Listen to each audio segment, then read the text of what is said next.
तो साथियों ये देखिएगा, हम यहाँ पे पहुँचे हैं और जैसे संतलाल जी बाहर गए हुए थे और ये कम्बल ओढ़ के गए थे और टॉप पहन के, वहाँ से आने के बाद इन्हें इस गर्मी के अंदर सर्दी लगी है और इन्होंने आते ही यहाँ पे आँच जला के और अपने शरीर को गर्माश देने के लिए उसके सामने बैठ चुके हैं। तपत लग रही है जैसे अग्नि की, और संतलाल जी आपके सामने वहाँ सीख रहे हैं। ये इनके शरीर की एक अजीब सी, जो प्रभु ने इनके शरीर के अंदर जो अजीब एक्टिविटी डाली है, ये है आपके सामने।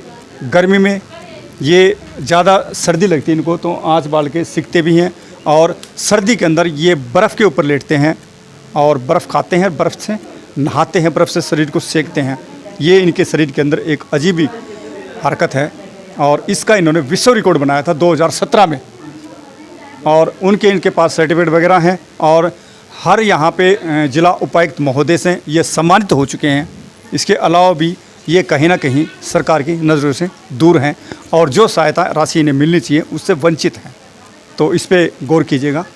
दैनिक टाइम देखने वाले सभी दर्शकों को कुलदीप दया की तरफ से प्यार भरा नमस्कार। और आज हम डिस्ट्रिक्ट मेंदड़ के गांव डैरोली अहिर के अंदर मौजूद हैं और जिस प्रकार से इस मकान के अंदर हम खड़े हैं, ये यहाँ के संतलाल जी का मकान है। और संतलाल जी के बारे में आपको नहीं पता है तो हमारे चैनल के द्वारा हम आपको बताएंगे।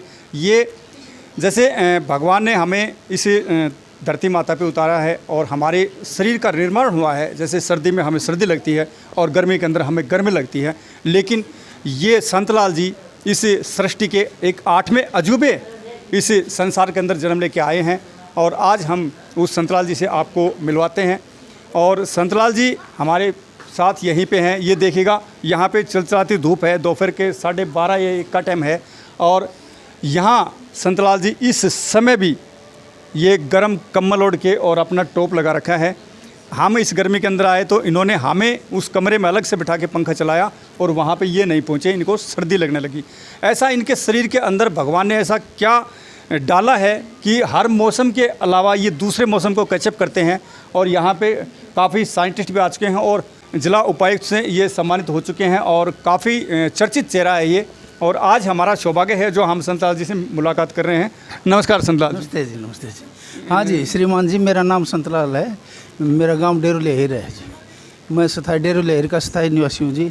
श्रीमान जी, मेरे को सर्दी में गर्मी लगती है, गर्मी में सर्दी लगती है और देश विदेश के सभी पत्रकार आ चुके हैं जी और उन्होंने ये कहा कि भाई ये तो भगवान की देन है, इसमें कोई हारी बीमारी नहीं है जी, भगवान की देन है। हाँ। और अच्छा, इस प्रकार की जो एक्टिविटी आपके शरीर के अंदर हुई, हाँ जी, जैसे आपको गर्मी के अंदर सर्दी महसूस हुई, हाँ जी, और सर्दी के अंदर गर्मी महसूस हुई, ये आपको कितनी उम्र में पता चला था कि मेरे को ऐसा महसूस होता है? देखो जी, मैंने सन 76 में मैट्रिक पास कर ली थी। उस वक्त जब हमें अपने पेपर देने गए ना, तो जी मैं सर्दी लगती थी मेरे को, मार्च अप्रैल का महीना था जी, सर्दी शुरू हो जाती है। मैं जब गर्मी शुरू हो जाए मेरे को सर्दी शुरू हो जाती है जी। और जून के महीने में तो मेरे से ज़बरदस्त सर्दी लगती है जी। और जनवरी और दिसंबर के महीने में मेरे को ज़बरदस्त गर्मी लगती है। उस वक्त तो मैं बर्फ़ खा करके, बर्फ़ से नहा करके, बर्फ़ के पानी से और मैं अपना शरीर को ठंडा करता हूँ, परंतु फिर भी मेरी गर्मी नहीं मिटती है जी। संतलाल जी ने बताया कि सर्दी के अंदर ये बर्फ़ से नहाते हैं और बर्फ़ को ही खाते हैं और इनका एक अजीब सा मतलब शरीर बना हुआ है जो अलग हटके हुआ है। लेकिन इसके अलावा संतलाल जी हम आपसे पूछना चाहेंगे, जैसे खाने के अंदर आप क्या लेते हैं कि उसके अंदर कोई अलग से चीज़ नहीं है? श्रीमान जी, सिर्फ खाना मेरा दाल रोटी है जी, सिंपल खाना है। ना मेरे को मांस, अंडे, मांस, मछली, इनसे काफ़ी दूर हूँ जी। और न मेरे को शराब, मैं बीड़ी तक आदमी नहीं पीता हूँ, धूम्रपान तो मुझे बिल्कुल निषेध है। बिल्कुल सादा जीवन और ऊंची विचार वाली बात है संतलाल जी की। हाँ जी, बिल्कुल सादा खाना खाते हैं, सिर्फ दाल रोटी आपको बताया इन्होंने। हाँ, इसके अलावा आपके पास कितने बच्चे हैं, कितने लड़के, कितनी बेटियां? श्रीमान जी, 4 लड़के हैं, 1 लड़की है जी। शादी कितने कर चुके हैं? मैं सब आपकी दया से मैं 4 बच्चों के बिल्कुल निश्रम हो चुका हूँ जी। दया तो जी मालिक के संतलाल जी, हमारा तो एक प्रेम है जो आपसे मुलाकात हुई हमारी। बड़ा थैंक यू जी, बड़े धन्यवाद है जी आपका। और श्रीमान जी, मेरे साथ एक थोड़ा सा अनहोनी हो चुकी है जी, उससे मैं बड़ा परेशान हूँ जी। बताना चाहेंगे उसके बारे में आप? हाँ जी जी, मेरा 18 साल का पोता था आज से 1.5 साल पहले, और धनतेरस वाले दिन जी वो नारनौल बाज़ार गया था बच्चों के लिए कुछ सामान लाने के लिए। आते वक्त बाइक पर था, वो एक्सीडेंट होकर के सर्वनाश हो हो गया जी। उससे मेरे को न तो कोई गवर्नमेंट की तरफ से कोई सहायता मिली, न कोई मेरे को कुछ भी नहीं मिला जी।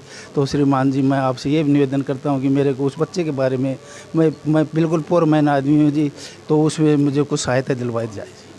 ये तो देखिएगा जो हमारे चैनल के माध्यम से जो दर्शक देख रहे हैं और सरकार के जो अधिकारी देख रहे हैं, ये तो उन पर निर्भर करता है संतलाल जी, वो इस मामले में क्या डिसीजन लेते हैं। इसके अलावा आप कुछ अलग से कुछ कहना चाहते हैं इसमें? हाँ जी श्रीमान जी, मैं ये कहना चाहता हूँ, मैं दुनिया का 8वां अजूबा हूँ जी, और मैंने अपना विश्व रिकॉर्ड बना चुका हूँ जी। जितने भी दुनिया के अंदर हैं उनसे सबसे एक व्यक्ति था जो कि डच देश का था, वो 1 घंटा 13 मिनट 48 सेकंड जनवरी के महीने में बर्फ़ पर बैठ करके खा करके, और उसने अपना रिकॉर्ड बना रखा था। श्रीमान जी, मैंने आपका रिकॉर्ड 3 घंटे से ज़्यादा समय का बना चुका हूँ जी। और मैं अपना शरीर को जो सर्दी के महीने में मेरे को ज़बरदस्त गर्मी लगती है, दिसंबर और जनवरी के महीने में बर्फ़ खा करके, बर्फ़ से नहा करके, और बर्फ़ से मैं ऊपर बैठ करके मैं अपना समय व्यतीत करता हूँ जी। मेरे न कोई हारी है, न कोई बीमारी है जी। संतलाल जी का शरीर बिल्कुल स्वस्थ है, लेकिन इस विश्व का रिकॉर्ड बनाने के बाद भी संतलाल जी इस कि ये मतलब हालत है, आपको कोई सरकार से इसके अलावा कोई सहयोग वगैरह, कोई धनराशि मिली है क्या? नहीं जी, अभी तक मेरे को कुछ नहीं मिला है जी। श्रीमान जी, अब मेरे को 2-3 बार मैं सम्मानित हो चुका हूँ जो उपायुक्त महोदय नारनौल से जी। मैंने ये शुरू में तो 2017 में नारायण कौशिक जी ने मैंने सम्मानित किया था, उन्होंने ये सर्टिफिकेट दी थी। और जो उसके बाद में 2020 में श्रीमान जी जगदीश शर्मा जी ने मेरे को, उपायुक्त महोदय जी ने मेरे को सम्मानित किया है जी। तो इस मामले में तो मैं अपने हरियाणा सरकार से भी, मुख्यमंत्री महोदय से भी कहना चाहूँगा कि विश्व रिकॉर्ड बनाने का फ़ायदा क्या, हाँ, जो आपको सहयोग राशि नहीं मिली, क्योंकि एक लेवल होता है जो विश्व रिकॉर्ड बनाते हैं, उनका रिकॉर्ड बनता है तो देश का नाम होता है, कहीं ना कहीं देश का नाम किया जाता है। हाँ, और उन्हें सहयोग राशि सरकार देती है, लेकिन आप उससे वंचित हैं। हाँ जी, बिल्कुल वंचित हैं जी। मेरे को खुद अब तक कुछ नहीं मिला है जी। तो श्रीमान जी, कृपा करके मेरे को भाई कुछ सहायता दी जाए। तो मैंने तो आपका देश का, जिला का, प्रांत का नाम ही ऊँचा कर रखा है कि पहले विश्व रिकॉर्ड को छोटी बात नहीं होती है जी। मैंने अपना विश्व रिकॉर्ड बना रखा है। तो श्रीमान जी, मैं आपसे निवेदन करता हूँ कि आप सरकार की तरफ से मेरे को कुछ सहायता दी जाए जी। मेरे को आर्थिक सहायता दी जाए जी। मेरे 4 बच्चे हैं, मेरे पास रहने के लिए भी मकान बहुत कम है, जगह भी कम है जी। या प्लाट या मेरे को कुछ भी दिया जाए जी। मेरे को तो सम्मानित होने के बाद मेरे को कुछ तो मिलना चाहिए जी। पंचायत के द्वारा जो गांव के अंदर जो प्लाटें होते हैं, जो 100 गज के प्लाट, आपको मिला है अभी तक? नहीं, अभी तक नहीं मिला है जी मेरे को। और लड़के आपके पास 4 हैं? 4 लड़के हैं जी। ये संतलाल जी की एक समस्या और भी है। इस मकान के अंदर देखिएगा 4 बच्चे रह रहे हैं इनके, और जो शादीशुदा है उनके पोता पोती भी हैं उनके। पोता पोती भी हैं जी। हाँ जी, पोता पोती भी। अभी हमें संतलाल जी की धर्मपत्नी है, उनसे मिलाते हैं। वो पंखे के नीचे बैठी हैं और संतलाल जी यहाँ बाहर खड़े हैं, उसको कम्बल को ओढ़ के। नमस्कार मैम। नमस्कार जी। आपका पहले तो नाम बताइएगा। बिमला देवी।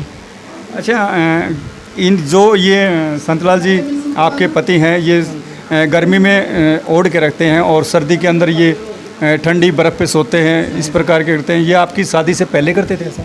हाँ जी, मैं तो आई जी जिनसे ही मतलब ऐसे ही देखती हूँ। ऐसे देखते हो? हाँ, ऐसे ही देखती हूँ। इसके अंदर आपको कोई दिक्कत तो नहीं है जी? मेरे को तो दिक्कत है, पर इनको तो दिक्कत हमारे साथ नहीं। है इस परिवार की, संतलाल जी की पुत्रवधू हमारे साथ हैं, ये बनी हुई है। नमस्कार जी। नमस्कार। सबसे पहले अपना परिचय दो आप।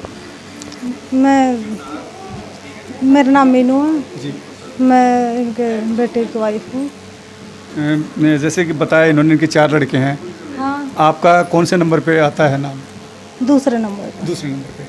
तो आपके ससुर तब आप यहाँ पे आए तो ऐसे ही रहते थे ये?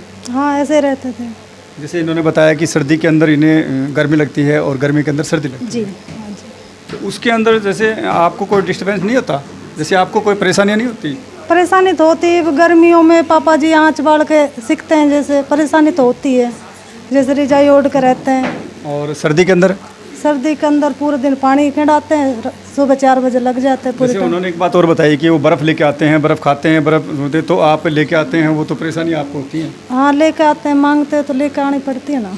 का टाइम देखने के लिए आप सभी दर्शकों को कुलदीप दया तरफ से प्यार भरा नमस्कार। अगर आपके पास भी कोई ऐसी लेटेस्ट खबर है तो हमारे नंबर हमारे स्क्रीन पे आते हैं, हमें सूचना दीजिएगा और उस खबर को पब्लिक में भिजवाइएगा। धन्यवाद।